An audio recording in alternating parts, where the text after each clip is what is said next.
연방상원 국토안보 및 정부업무위원회와 의사운영위원회는 오늘인 8일 지난 1월 발생한 의사당 난입 사태 관련 조사 보고서를 발표했습니다. 이번 보고서의 핵심 지적사항은 폭력 사태가 벌어질 수 있다는 점을 알았음에도 불구하고 대비하지 않았다는 점입니다. 보도에 박진환 기자입니다. 연방상원 국토안보 및 정부업무위원회와 의사운영위원회는 1월 6일 의회 의사당 폭동으로 이어진 안보 실패에 대한 가장 포괄적인 정부 보고서를 발표했습니다. 128쪽에 달하는 보고서에서는 경고 무시, 잘못된 의사소통 및 정보 부족에 대한 새로운 세부 사항이 공개됐습니다.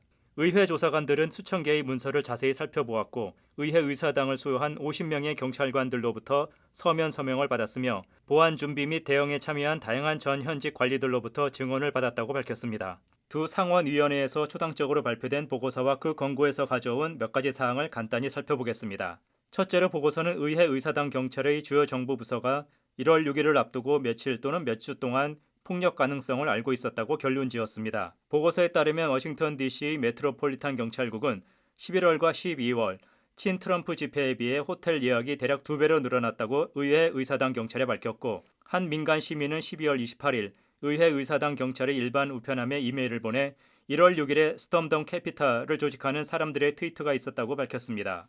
그럼에도 불구하고 의회 경찰은 1월 6일이 11월과 12월의 친트럼프 집회와 비슷할 것이라는 평가를 유지했습니다. 둘째로 보고서는 의회 경찰서장이 방위군 지원에 대한 법규와 규정에 익숙하지 않아 지원 요청에 실패했다고 밝혔습니다. 셋째로 보고서는 의회 경찰에는 1월 6일에 앞서 7개의 특수부대가 있었지만 단지 4개의 소대만이 헬멧과 방패와 같은 특수보호 장비를 갖추고 있었다고 밝혔습니다. 상원은 이에 대해 특수부대가 더 나은 훈련과 더 많은 자금 지원을 받을 것을 권고했습니다. 넷째로 보고서는 온라인 채팅을 과소평가했다고 밝혔습니다. 많은 트럼프 지지자들이 1월 6일까지 인터넷에 폭력적인 위협과 위험한 주장을 많이 올렸으나 정보 관리들이 헌법상 보장되는 언론의 자유 하에서 이러한 공격적인 정치적 발언들을 일반적인 인터넷 넌센스와 구별하는 데 어려움을 겪었다고 밝혔습니다. 다섯 번째로 보고서는 최전선에 있었던 경찰관의 끔찍한 이야기로부터 비롯됐습니다. 한 경찰관은 위원회에 폭도들로부터 우리는 당신을 죽일 것이야 라는 문구로 위협을 받았고 한 흑인 경찰관은 N으로 시작되는 언어로 인종학대에 대해 발언했습니다. 또 다른 한 경찰관은 누군가가 의회 의사당에 나치 경례를 하는 것을 보았다고 진술했습니다. 이번 보고서는 의회 의사당 폭도와 관련된 다양한 문제를 조사하고 있는 상원 및 하원 위원회의 많은 이슈들 가운데 첫 번째 포괄적인 제안을 담고 있습니다. 포괄적인 만큼 더 큰 퍼즐의 한 조각만 조사했을 뿐입니다. 이 보고서는 가장 철저한 진실규명 노력의 하나이며 초당적인 방식으로 화요일 발표됐습니다. 그러나 DC에서 폭력을 계획하려는 극단주의 단체의 행태와 관련된 문제를 조사할 준비는 되어 있지 않은 것으로 보입니다. 상원 보좌관들은 보고서를 초당파적으로 유지하기를 원했기 때문에 트럼프의 과실과 같은 가장 정치적인 주제는 의도적으로 피했다고 말했습니다. KTN 뉴스 박진남입니다. 연방 하원은 이딴 영아 사망 사건을 일으킨 피셔 프라이스에 대해 청문회를 실시했습니다. 사측은 제품의 안전성에 문제가 없다며 책임을 회피하는 듯한 발언을 일관했습니다. 이에 의원들은 기업의 도덕성 부족을 질책했습니다. 보도에 김상은 기자입니다. This is all I have left to remember my daughter. Her outfit from the hospital that still smells like her. 사망한 영아는 생후 겨우 1개월 된 아이였습니다. 아이는 2018년 영유아 장난감 회사 피셔 프라이스의 흔들 요람에 누워있다가 질식해 사망했습니다. 지금까지 피셔 프라이스의 제품을 사용하다가 유아가 사망한 사례는 50여 건이 넘습니다. 지난 7일 하원감독개혁위원회는 장난감 회사 마텔의 자회사인 피셔 프라이스의 흔들 요람 제품에서 유아가 사망한 사건에 관한 청문회를 열었습니다. 이날 청문회에서는 마텔의 최고 경영자 이논 크라이즈와 피셔 프라이스의 수석 부사장 척 스코튼이 증인으로 참석했고 아이를 잃은 2명의 부모가 참석했습니다. 약 20개월간 조사된 위원회 보고서에 따르면 피셔 프라이스는 제품이 안전하지 않다는 국제 규제기관과 소아과 의사, 고객들의 여러 경고에도 불구하고 판매를 강행해왔습니다. 피셔 프라이스사는 제품 출시 전 소아과 의사에 자문하지 않았거나 디자인 결정에 있어서도 안전 확인 조치에 소홀했던 것으로 드러났습니다. 위원회는 기업이 제품 개발에 있어 자발적으로 안전 수칙을 지키도록 하는 소비자 제품 안전 시스템 개혁을 촉구했습니다. 소비자안전위원회 CPSC는 문제가 됐던 피셔프라이스의 두 제품을 리콜 조치했습니다. 지난 2019년 4월부터 2020년 2월까지 2에서 4개월 된 4명의 영아가 해당 제품에서 질식한 사고가 발생해 내려진 조치입니다. 현재까지 문제가 됐던 유아용 흔들요람은 약 17만 5천여 개가 리콜됐습니다. KTN 뉴스 김상은입니다. 애틀란타 아리랑 라이온스 클럽이 오는 12일 KTN 볼룸에서 차터 프리젠테이션의 밤 행사를 갖습니다. 또한 초대 회장으로 추대된 김기수 회장의 취임식도 당일 열릴 예정입니다. 애틀란타 아리랑 라이온스 클럽의 김기수 회장은 라이온스 클럽은 전 세계 104개국에 160만 회원이 참여하는 봉사단체라고 소개했습니다. 또한 이번 행사를 통해 국제 라이온스 클럽의 애틀란타 아리랑 라이온스 클럽 활동을 본격적으로 선보이는 자리라며 초대 집행부와 이사진을 소개했습니다. 김기수 회장은 당초 예상 인원보다 많은 인원들이 오는 12일 행사에 참석하겠다고 연락해왔다며 지역사회 봉사를 최우선적으로 활동하겠다고 밝혔습니다. 한편 클럽 관계자는 미국 내 LA를 비롯해 샌프란시스코와 시카고 그리고 애틀란타와 산호세 등 한인들이 중심이 된 아리랑 라이온스 클럽이 활동하고 있다고 전했습니다. KTN 뉴스 스티븐입니다. 애틀란타 공립학교 소속 일부 학교들이 내년부터 30분 연장 수업을 예고했습니다. 비대면 수업으로 인해 발생한 학습 결손을 해결하기 위한 방안입니다. 그 자세한 내용을 김상은 기자가 보도합니다. 지난해 코로나19 대유행으로 대부분의 학교가 원격 수업을 진행했습니다.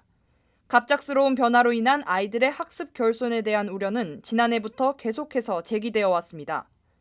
애틀란타 공립학교는 그동안의 아이들의 학습 공백을 걱정해 내년부터는 초등학교에서 30분 연장 수업을 계획하고 있습니다. 중학교와 고등학교에서는 등하교 시간은 변경되지만 전체 수업 시간은 유지될 것으로 보입니다. 초등학교에서는 내년부터 오전 7시 45분부터 오후 2시 45분까지 수업이 진행될 예정입니다. 현재 초등학교 수업이 오전 8시에서 오후 2시 30분까지 진행되는 것과 비교해 등교 15분, 하교 15분 연장됐습니다. 중학교에서는 오전 9시 15분에서 4시 15분으로 수업이 변경될 예정이고 고등학교에서는 오전 8시 45분에서 오후 3시 45분으로 변경될 예정입니다. 애틀란타 공립학교의 이 같은 결정에 학부모들의 의견은 다양합니다. 직장이 있는 부모는 30분 연장 수업에 환영하고 있지만 일부 학부모들은 30분 연장 수업이 그다지 아이들의 교육에는 도움이 되지 않을 것이라고 지적했습니다. KTN 뉴스 김상은입니다. 다음은 코로나19 소식입니다. 오늘의 코로나19 현황을 김상은 기자가 종합했습니다. 6월 8일 오후 2시 50분 기준 미국 내 코로나19 누적 확진 환자는 3,422만 8,559명, 누적 사망자는 61만 2,671명입니다. 어제 하루 동안 신규 확진 환자는 15,225명 늘었고 신규 사망자는 355명 증가했습니다. 주별 누적 확진 환자는 캘리포니아, 텍사스, 플로리다, 뉴욕, 일리노이 순으로 많습니다. 주별 누적 사망자는 캘리포니아, 뉴욕, 텍사스, 플로리다, 펜실베니아 순으로 많습니다. 다음은 조지아주 코로나19 현황입니다. 오후 2시 50분 집계에 따르면 조지아주의 누적 확진 환자는 89만 8,115명, 누적 사망자는 18,214명으로 집계됐습니다. 신규 확진 환자는 251명 증가했고 신규 사망자는 24명 증가했습니다. 다음은 카운티별 집계입니다. 귀네 카운티 누적 확진 환자 87,698명, 누적 사망자는 1,116명입니다. 월요일 대비 신규 확진 환자는 26명 늘었고 신규 사망자는 없습니다. 풀턴 카운티 누적 확진 환자 83,633명, 누적 사망자는 1,331명입니다. 신규 확진 환자는 29명 늘었고 신규 사망자는 1명 늘었습니다. 이상 오늘의 코로나19 현황이었습니다.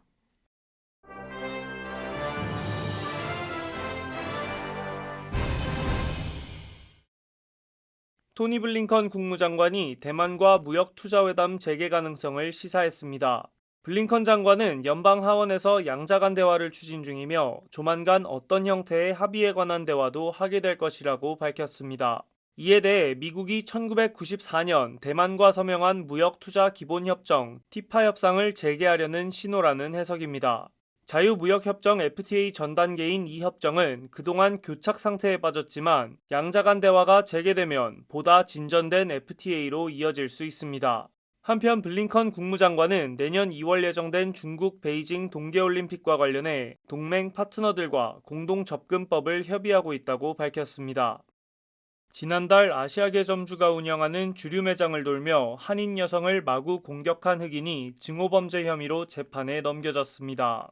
메릴랜드주 볼티모어 검찰은 강도 및 폭행 혐의로 기소된 흑인 남성 데릴 돌스에게 증오범죄와 살인미수 혐의를 추가로 적용했습니다. 이에 따라 돌스는 총 22개 죄목으로 법정에 서게 됐으며 모두 유죄로 인정될 경우 종신형을 선고받을 수 있습니다. 식품의약국 FDA가 제약사 바이오젠과 일본 에자이가 함께 개발한 알츠하이머병 신약을 승인했습니다.